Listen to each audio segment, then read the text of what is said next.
As we all know, filmmakers love to hide stuff in their movies. Disney is one of the biggest culprits of this. There have been numerous times where animators hide all types of symbolism and messages in their films. Almost all of the time, this symbolism is usually that of satanic degeneracy, and I find this absolutely disgusting, considering these symbols are hidden in kids' films. However boys, I think I have found a film where this hidden symbolism is incredibly based. I also believe that this film is an ode to the late great Walt Disney. I present to you guys The Island at the Top of the World, a film about Hyperborea. Hey boys, NinjaNamedJay here, and as I said in the intro, I think I have found a film about fucking Hyperborea. Well, to be honest, I didn't find it. Someone posted an edit of it once back in the day on Telegram in like 2021. And I kept this movie in the back of my mind because I always knew that I could make a pretty good review about it. Now, they don't outright say that this film takes place in Hyperborea, but I think they just didn't want to be too on the nose about things. I mean, just look at some of the sets. They look exactly like an Alexander Uglanov painting. The film is about a London aristocrat named Anthony trying to find his son who went missing trying to search for a mysterious island off the coast of Greenland where whales go to die. He recruits an American archaeologist named John Iverson who specializes in Norse history. They both team up with a French airship pilot named Captain Brew, and all three of them set out on an adventure to find Anthony's lost son Donald. Okay, first off, some of the more educated in the audience might be saying to themselves, you know, Jay, the film sounds interesting, but what you're describing sounds more like the land of Thule and not Hyperborea. And I mean, you are correct, but shut the fuck up. Let people enjoy things. Mickey Mouse and Hyperborea is a fucking funny thumbnail, I'm sorry. Now there's a lot to love and a lot to hate about this film. First of all, the sets and costumes are fucking beautiful, as I've already said. They recreated Hyperborea perfectly. You know, I would know, I've been there. The acting is oh so good, there were no bad performances, everybody did their job. Freya was looking bad as hell. She's a pure Hyperborean goddess.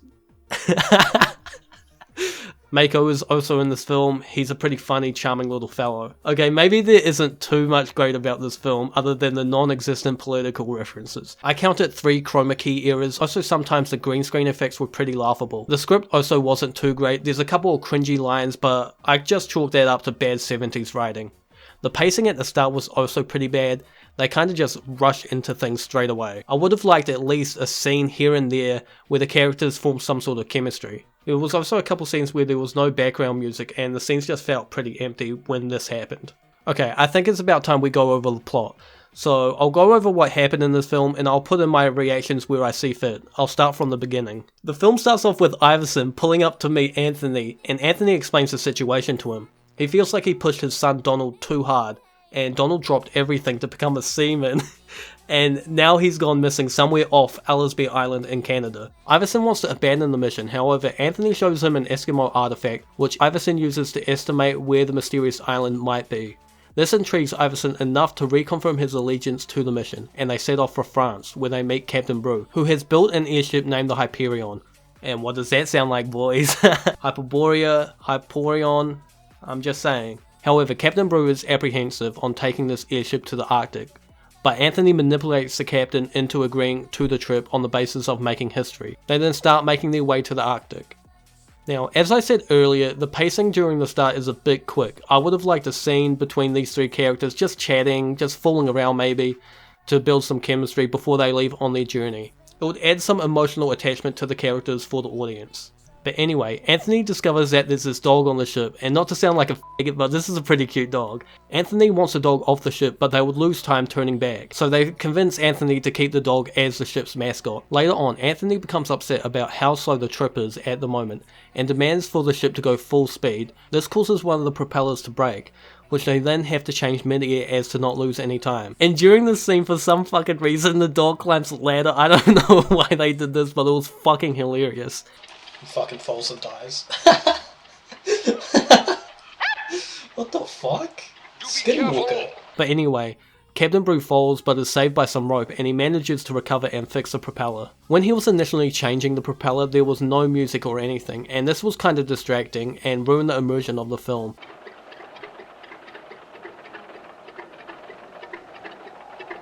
If there was some sort of tense backing track, it would have added a lot of stakes to the scene.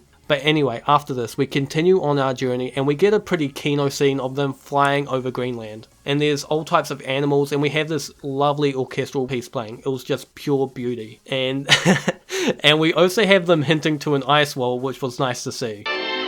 Dude, the ice wall! The ice wall! Holy fuck, it's the ice wall!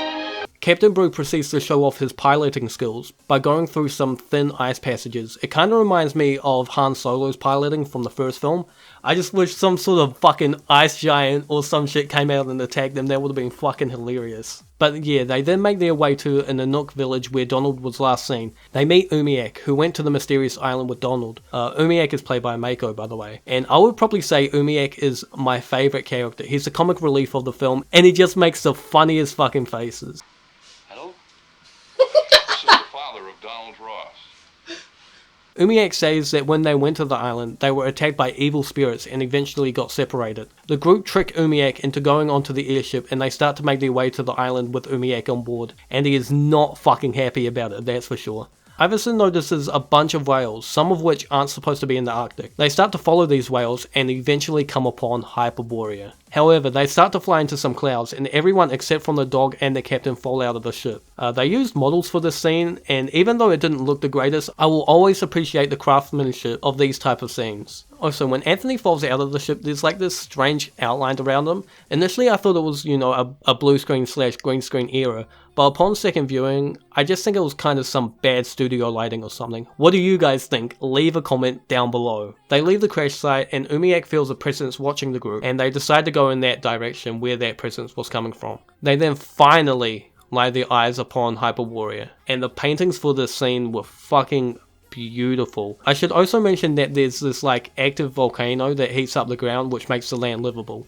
However, boys, they are then attacked by the Hyperboreans, who are speaking this Old Norse language to which Iverson can understand. They were attacked as the Hyperboreans believe that eventually outsiders will come to their land and attack them. Anthony learns that his son is alive and well and is living on a farm. They make their way through some beautiful forest sets on their way to the farm where Donald is staying. Also, I should probably mention that the costumes for the Hyperboreans are fucking so cool looking. They did a really good job with the costumes in this film. They make their way to the farm where one of the village leaders lives, and he fucking instantly throws up a Roman.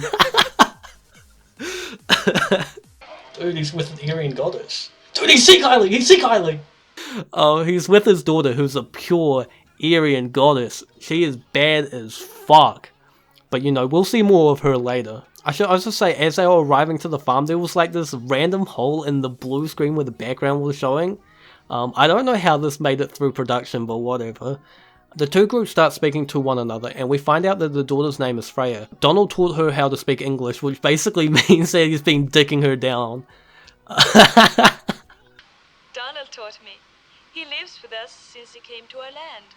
Yo, he's been getting some pussy. We learn that Donald has been taken by one of the high priests of the village, as they were convinced they were under attack because they saw the airship. Anthony explains how it's their ship and there will be no attack. Freya's father says that they can meet the high priest and the Godda, who is the leader of the priests, and explain the situation to them. As they make their way to the village, Anthony and Iverson point out that Donald has probably been piping Freya. He must have spent quite a lot of time in her company. Yo. Can you blame him? Yo. Can't say I do, no. Let's go, boys. We then get an establishing shot of the village and just look at it. Pure fucking beauty. But you know, boys, I think it would look a little bit better if we import 6 million Somalians. Before they get to the village, Umiak jumps off a bridge into the river and disappears under the water. Comment down below if you think he is alive or dead. The villagers are all on edge when they enter and are shouting obscenities to the strangers. We get a lot of kino shots of the village and the surrounding set pieces. However, the extras playing the villagers aren't very good. Half of them don't even look angry at their perceived invaders. Anyway, they make their way to the temple which overlooks the village, and as they enter the temple there's another like weird green screen or colouring issue, I don't know. Again, I don't know how it made it into the film, surely they could have corrected it, but fuck it. The interior of the temple is so fucking cool, the production design is actually so fucking on point in this film. The lighting just gives this really ominous feeling and vibe of uncertainty. Is really fucking kino. The meeting commences and Anthony and Donald are reunited. Anthony tells the village council that he comes in peace and he only wants to save his son, but then he is interrupted by the Goda, who appears from the shadows and starts giving this fucking Hitler speech in front of these pillars of fire and statues of the Norse gods. He concludes the speech by saying that the non-Hyperboreans need to be killed, and the villagers agree with him and start chanting. Durden! Durden! Durden! There can be but one penalty for the invaders. Death. This was such a fucking immaculate scene. Although we get this like close-up shot of the Goda, and in this close-up we see like the background coming through his eyes, and it just kind of broke the immersion of the film. But yeah, overall it was a really fucking cool scene. The three of them then get tied up on some poles on a boat which is on fire. You know, pretty classic Viking execution. However, they get saved by Freya, who emerges from the water. I don't know how the fucking evil Hyperboreans didn't see her coming up, you know, swimming to the boat, but I need to shut the fuck up and just look at her tits. Wow. Yo! Yes! Let's go, boys! Getting saved by a bad bitch. Fuck yeah. They all jump off the boat and get chased by villagers. The group miraculously find a rowboat and make their escape as Freya distracts the pursuers, and the lads make their way up to this cave where there is food and clothing. Before that, Umiak comes back to the delight of the group. If you commented that Umiak is still alive, well done, here is your Reddit gold. The next day, Anthony apologizes for pushing his son too hard into taking over the family business. Donald says that he only left to look for an adventure, and that he wants to return home and share in his father's work. They embrace wholesomely, but then are interrupted by Freya, who makes her return. She explains that she has arranged their escape, and we learn that Donald and Freya have been planning their escape for a while. The Hyperboreans return and start looking for their escaped prisoners, and the group try to escape, but Anthony slips and alerts the Hyperboreans, who start to chase them. Oh fuck! Oh no. The group make their way to the volcano area of the island, and they discuss that the only way that they could possibly leave the island would be to go to the Bay of the Whales, as the villagers view that place as sacred. Now, as they're trying to flee from the Hyperboreans, they're not very urgent. I mean, they're just going slow as fuck, and the same could be said for their pursuers. They are doing a terrible fucking job trying to run away. But anyway, we get a lot of cool shots for this area of the island, and there's also this really fucking cool bubbling lava room, which was really kino. But then the volcano fucking erupts, and the group gets chased by lava, and it just looks like shit. It was pretty fucking laughable. Oh shit! There were multiple weird things about this scene. There was this like weird artifacting that appeared when the volcano erupted. The lighting as they were being chased by the lava was terrible.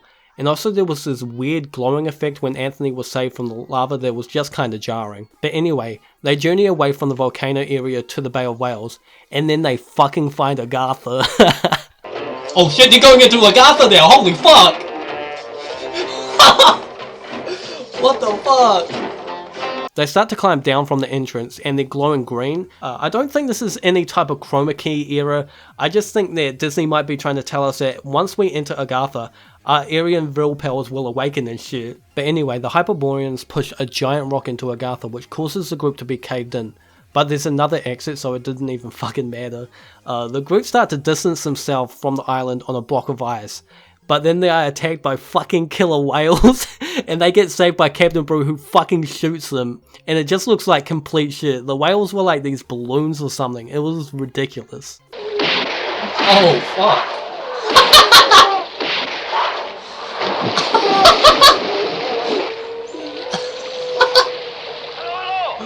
What the fuck? Yeah. The group then get into the airship and start to make their escape from Hyperborea, but due to the damaged and light ship, they begin drifting back towards the land. The Goda then one-shots the ship with a fire arrow, which causes the group to abandon ship, but it fucking crushes the Goda and he dies. They then go back to the village, and the high priests allow them to leave Hyperborea, and not to tell anyone about the lands. They also need to leave a hostage. Iverson agrees to be the hostage because he wants to embrace Hyperborean culture. Not only to study the past, but to relive it. Here it all is, hidden behind this mist. He's gonna stay with the Hyperboreans, let's go. Literally me. Besides, who says I'm being left behind?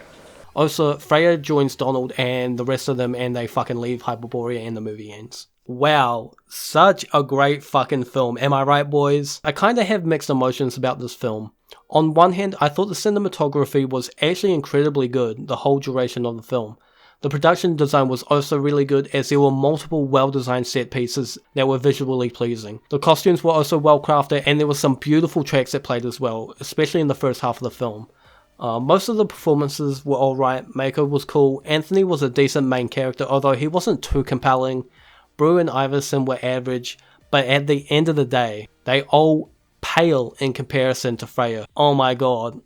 She didn't need to fucking act. Just look at her. She is bad as fuck. I cannot stress enough.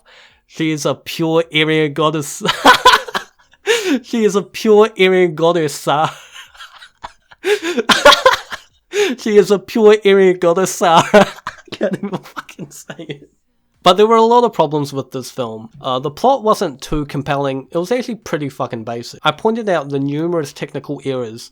Multiple chroma key mistakes, bad lighting, a lot of strange artifacting. A couple times there were scenes that were almost completely silent, which desperately needed some music. Previously I mentioned the bad extras, but there were multiple scenes where the group were being supposedly chased by the pursuers, and they were just walking, not showing any type of urgency whatsoever. But at the end of the day, I have to congratulate Disney for trying to red pill the youth and showing them Hyperborea. So hecking base. My brain tells me that this is a 2.5 out of 5 film. I just can't get past the multiple technical errors that this film produces. But you know, in my heart, this is a 5 out of 5 film.